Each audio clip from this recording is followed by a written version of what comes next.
I just received my monthly Louise Budget Box, so let's open it up, see what's inside, and try on what we can.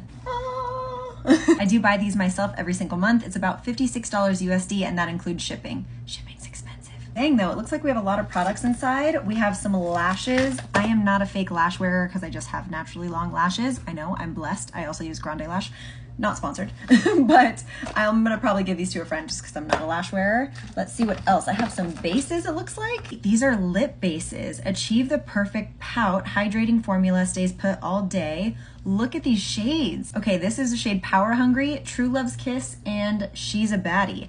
I'm so excited. Was this box built for me? We have a glitter liner duo. I love me some glitter liner. Looks like we got another color too. This one's called No Censor. The oh so popular P. Louise eyeshadow base. I feel like I had these a long time ago, but I can't remember my thoughts on them. Definitely gonna give that a try. And last but not least, we have a palette of some sort. This is the Sweet Surrender Ultimate Chocolate Palette. So I'm hoping neutral vibes. P. Louise always has the best packaging. Nice, it matches the cardboard. Let's see. Hell yeah. Okay, it looks like there's some cream colors inside as well. Do you see those shiny ones? And weirdly enough, I don't know if you can see this, I haven't touched the palette yet, but it looks like there's a fingerprint in that one. Maybe that's an accident. I'm gonna ignore it and hope for the best. Yeah, they separated them into categories. It looks like there's eyeshadows, face pigments, and cream shadows. If you look at the back of the palette, it'll actually tell you which ones are safe for the eyes and which ones are not. Actually a very common thing depending on the formula. Sometimes those ones that aren't meant for use around your eyes, if you do use them around the eyes, it can stain. Some people have some irritation. I haven't really. Sometimes with red, purple shadows, I do have some staining, but for the most part, I'm safe, but just be careful. I put down some foundation and concealer, and then I forgot that I had this base, so I just wiped it off a little bit. But now let's go in with the actual base itself. I'm sure this has a color to it. Rumor 2, which I know is a popular one. I think this is the one Michaela uses. It's a nice light base shade. So that is the color. I think it's gonna work well for my lids. I'm just gonna place it down with my finger like this, and then blend it out with a sponge. So I know that you're supposed to be able to use this tacky, like you don't have to set it, but I usually set my lids because they crease pretty easily. So I'm gonna set one and not the other, and we're gonna test it. Okay, so I'm gonna set this side, the side with the nose ring, with the Dominique Cosmetics powder. This is one of the powders I usually use. And I just wanna make sure that it doesn't crease. And then we're gonna start using some eyeshadows. Thinking about this palette, and while it is stunningly beautiful and I will definitely get some use out of it, I think I like my Wedding Wish XL palette better. I'm just not a fan of cream shadows in an eyeshadow palette. I also don't love that the diagram is not on the actual package itself. It's on the box, which I'm definitely gonna throw away. So you can compare the Wedding Wish XL, which is one of my favorite palettes of all time. Absolutely beautiful. So let's have some fun. I'm gonna go in with this shade first, called Caramel Charm, just on a fluffy brush. Now, because this side isn't set, let me try to at least blend out. I'm using the side that didn't have powder on it. Let's then press the product right on. This is supposed to have more impact in general. Any lid that's not set, the color is gonna be a bit more impactful because it's stickier in that sense. Just layering it on, pressing it into place.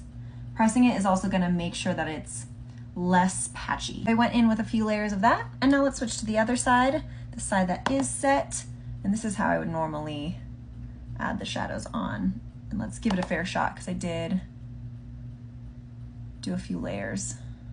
I even did one more layer on this side, and I like the way this looks better with the base. So far, just off of first impressions, I applied it just like I normally would. I'm not usually one to use products like this, but okay. Now let's go in with one of these deeper shades. I'm gonna use the shade Temptation down here and do the same technique.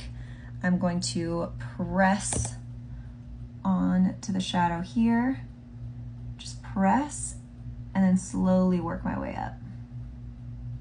See, this is where I have the issue, just because my lids crease so easily. I love the impact it was giving.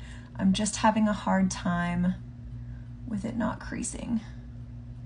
I would love to know your tips and tricks though. If that's a product you use, I would love to figure out the best way to use it on myself, because I really liked the way it initially looked with that shadow on it. Minus the creasing, I do feel like this side looks better.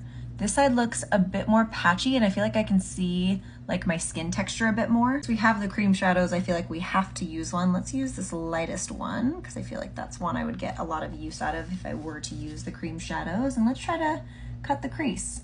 Nice and bright, like that about it.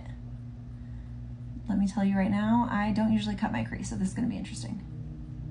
Is that line sharp? No, but that's okay. Let's go in with one of the beautiful, beautiful shimmers. I'm really called to this shade, but it's a little too dark from what I'm going for. Let's use Perfect Praline, which looks like one of my favorite shadows probably in this palette. Wow.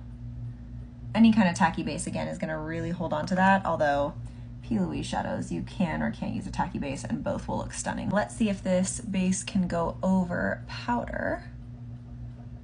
Besides my terrible outlining, I actually don't feel like it did a bad job. Maybe took off a little bit of what was going on underneath, but we're going to blend that out and then place the shimmer shadow on top. I did most of my face because we now have the eyeliners to test and then the lip products, but I did end up using some products from P. Louise just because I was in a P. Louise mood. This is the all over face palette, and that's what I used for my bronzer and blush, which was gorgeous. And then for setting spray, I used the P. Louise Ready Set Shine Golden Ticket setting spray. I love her setting sprays. Probably noticed I did my lower lash line, and in the waterline I actually used one of the cream shadows, but what I did before was double check this package. So what I'm gonna do is cut this out and tape it to the back of my palette. So annoying. This should be on the palette itself. That's just terrible in my opinion that it's not, but I am gonna cut it out and tape it because like I get weird about stuff in the waterline and it getting that close to my eye.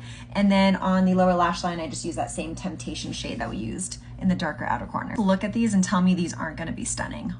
What? This one is the shade Heart's Desire and then Inner Calling. Let me swatch them. Cute little phrases too. It says glisten to your heart, like listen to your heart. So this one is Heart's Desire. Okay, let's see if I can get a good swatch. I'm using the wrong hand. Wow. And then this one is Inner Calling. I love these already. Knowing myself, I'm gonna get the most use out of this lighter one, so let's use the other one since we're testing them on camera. And I'm gonna do my favorite little shape, which is like a little half circle here. I can never get them even, but I love that so much. And I just love that when you're like looking and talking at someone, you don't realize it, and then the like light hits it.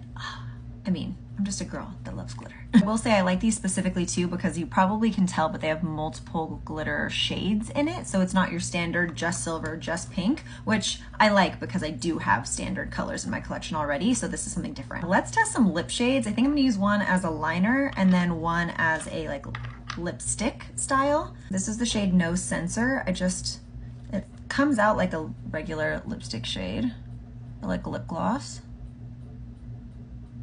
Let's line. Why is this actually working though? I need to use the lighter shade in the center. This shade's a bit warm for my taste. I almost feel like I might like this darker brown in Shea Baddie, but let's try this pale shade. You know this is probably the product I am the most excited for. Come off. Okay, we're gonna do this live together, just getting it onto the brush. Oh, hell yeah. Yup. This needs a serious blend, but do you see how bright that is? It's looking a bit better. I still need a little bit more touching up, but it looks a bit dry on the lips, so I'm gonna put a lip gloss on top. 100%, you know I will already be using this lip again in the future, but let's continue in the P. Louise vibe. This is Flashy Lifestyle. It's one of her lip oils. It's like a pinky shade. I just kind of felt like going with a pink today, but I have lots of different colors. I tend to like to apply these to the back of my hand just so I don't get the lipstick in the actual tube itself. That's personal preference.